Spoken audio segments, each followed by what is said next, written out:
एगो दुगो वाला ना पूरा जो सेटे आवेला उहे लगावल जी। आ खूब लवंडा नचावल जी रात भर दुआरी पर।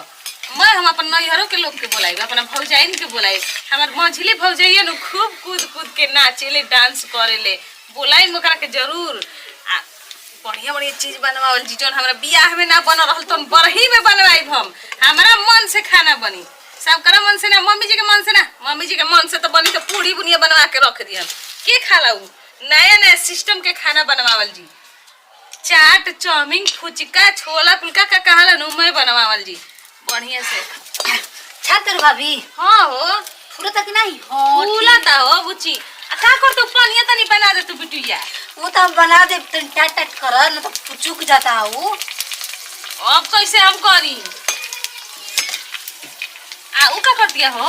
हमार तो अभी ले लार चिकता हो भाभी मन को तो खा ली ना तो तू अपन लार मत चुआ बता।